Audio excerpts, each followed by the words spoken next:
안녕하세요. 저는 법률사무소 명예를 운영하고 있는 최석중 변호사라고 합니다. 흔히들 변호사라고 하면은 굉장히 멋있고 세련된 직업이라고 생각을 하는데요. 실상은 정말 열받는 상황들이 많이 생기는 직업이고 정말 힘든 직업입니다. 이번 시간에는 그런 변호사로서 열받는 상황들에 대한 밸런스 게임, 둘 중에 뭐가 더 차라리 낫냐를 알아보도록 하겠습니다. 변호사님, 그러면 성공보수 안 주는 의뢰인데 사시 출신 데려오라고 날뛰는 의뢰인.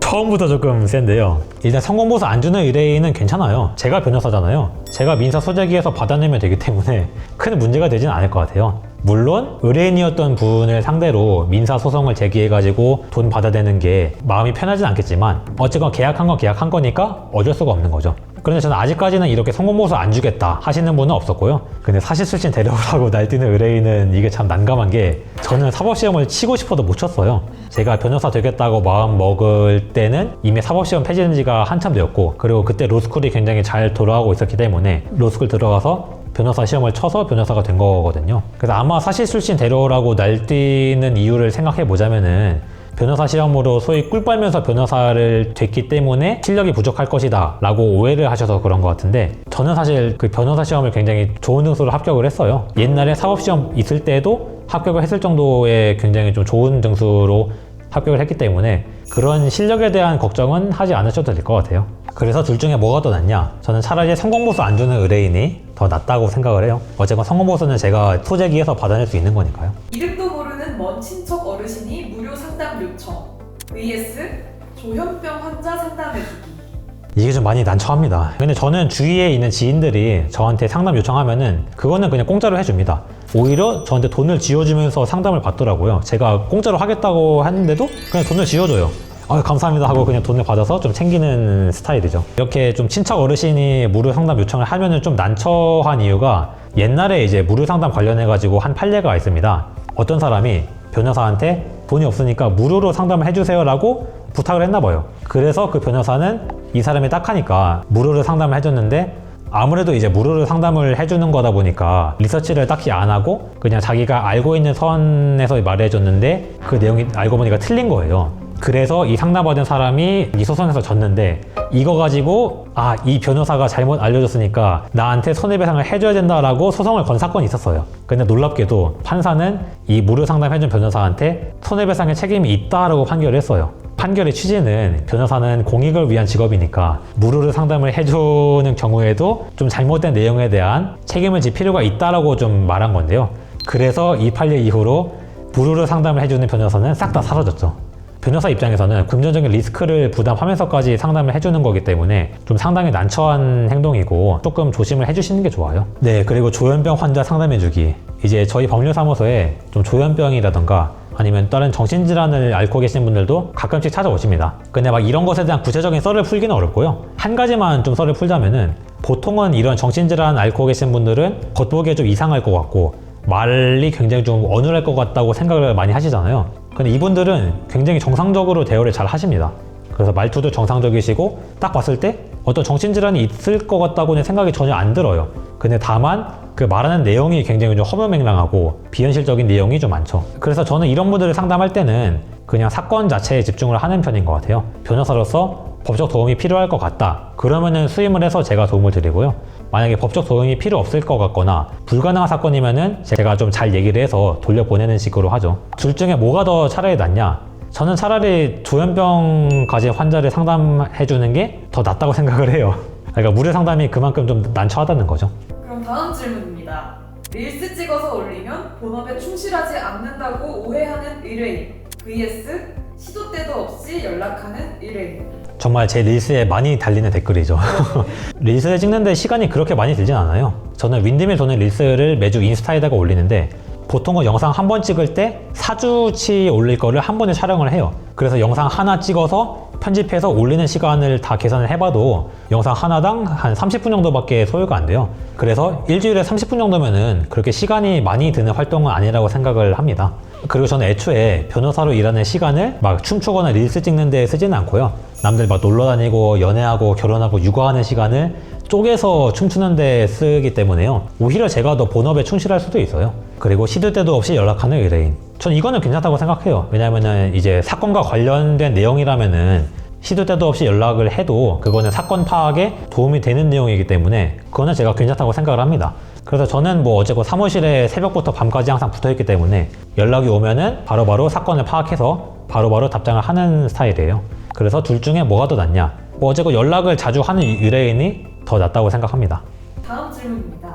시위 때문에 법원 출입구 막힘 vs 의뢰인에게 윽박 지르는 경찰 수사다. 일단 앞에 거부터 설명하자면은 저는 사무실이 교대역 부근에 있어서 서울중앙지방법원을 많이 다녀요.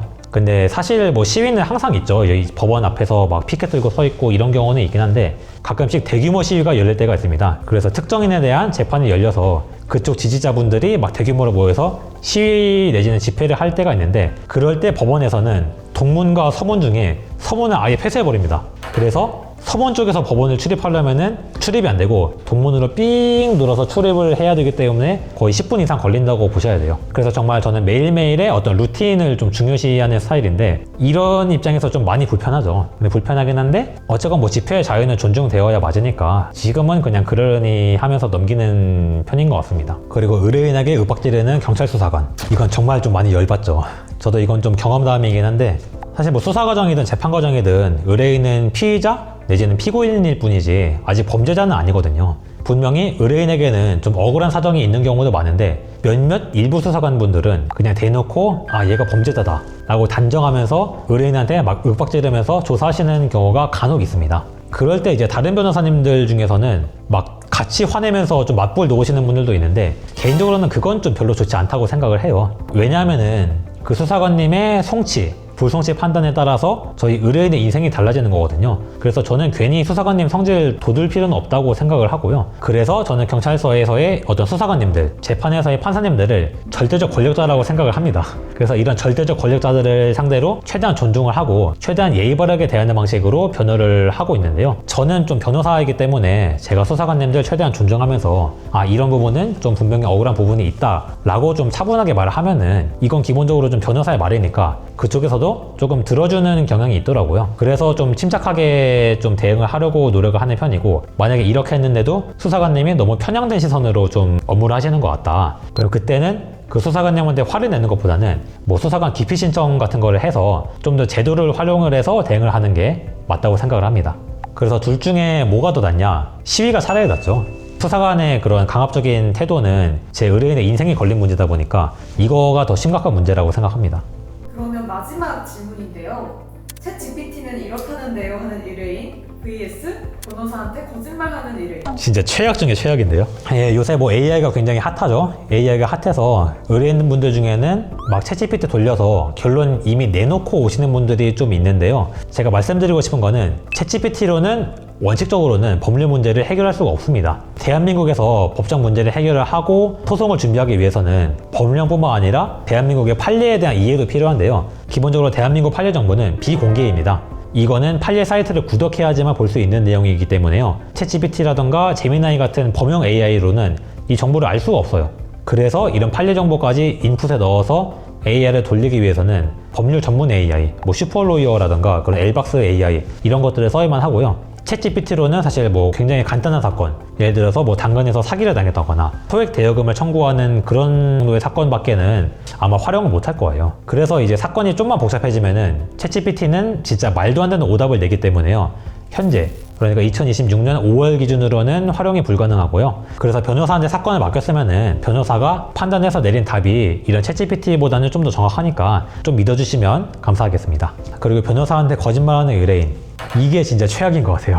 진짜 상담할 때는 정말 아무 문제 없는 것처럼 얘기를 하고 제가 마음 놓고 수임을 했는데 상대방이 막 소송에서 반대되는 증거 들고 와서 주장을 하니까 그제서야 아 변호사님 사실은요 하면서 막 실토를 하는 경우가 있어요. 근데 이러면은 소송을 준비하는 전략의 큰 틀이 다 무너져 버리기 때문에 정말 이게 사건도 지고 그럽니다. 무엇보다 이 의뢰인의 인생이 정말 한순간에 나락으로 빠질 수 있는 좀 심각한 문제이기 때문에요. 정말 거짓말 하시면 안 되고요.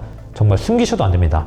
그래서 변호사한테 거짓말을 할 이유가 전혀 없어요. 정말 부끄러운 얘기일지라도 변호사는 기본적으로 그걸 들어주는 직업이고 그리고 법적으로도 이런 의뢰인의 비밀을 변호사가 다른 사람들한테 알리면은 그거는 변호사 법에 의해서 처벌을 받기 때문에 비밀이 새어나갈 걱정도 하지 않으셔도 돼요. 그러니까 자기 변호사한테는 절대 거짓말 할 생각하지 말고 숨기지 말고 중요한 사실을 있는 그대로 다 얘기를 해주셔야 그거에 따른 뭐 소송 전략이라던가 변호 전략을 짤 수가 있습니다. 어제가 제가 개업한 이후에는 없는데 개업하기 전에 맡았던 사건 중에 그런 사건이 있었어가지고 그 사건을 맡으면서 좀 굉장히 난처했던 적이 있습니다. 그래서 둘 중에 뭐가 더 낫냐를 꼽자면은 차라리 챗GPT를 지지하는 의뢰인이 낫지 않나. 왜냐면 거짓말은 진짜 이게 파악이 안 돼요. 변호사 입장에서 이 사람이 거짓말을 하는지 뭐 숨기고 있는지. 어쨌건 저는 뭐 경력이 쌓였으니까 이런 부분을 숨길 것이다라는 거는 좀 감이 오긴 해요. 근데 이렇게 해도 다 못 알아내요. 작정하고 거짓말을 하고 숨기면 이걸 못 찾기 때문에 차라리 챗GPT의 광신도 의뢰인이 낫지 않나 라고 생각을 합니다. 의뢰인분들 중에 이런 챗GPT 신봉자분들이 많으신가요, 요즘? 정말 많습니다. 저... 그 의뢰인분들 중에는 이런 분들도 계세요. 자기가 변호에 도움이 될 만한 자료를 보내겠다. 그래서 자료를 보냈는데 엄청 길어요. 페이지가 한 4페이지 정도 되는데 그게 사실관계만 있는 게 아니고 그 의뢰인의 어떤 법리적 검토까지 다 해서 오셨더라고요. 근데 그 형식이 딱 챗GPT가 출력하는 그 형식이어가지고 조금 적당히 참고를 해서 좀 서면에 반영을 했죠. 대부분의 변호사님들이 AI를 잘 활용하실 겁니다. 특히나 저 같은 경우에는 AI를 활용해서 이런 악플 수집도 다 자동화를 해놨고요. AI의 그런 환각 같은 그런 오류들도 제가 굉장히 잘 인지하고 있으니까요. 누구보다 AI를 잘 활용을 하는 변호사이기 때문에 그 점에 대해서는 좀 걱정하지 않으시고 사건을 맡기셔도 될 것 같아요.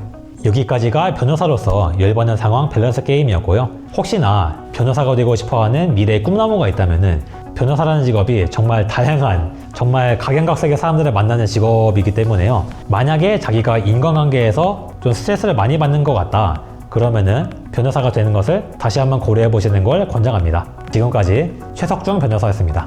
감사합니다.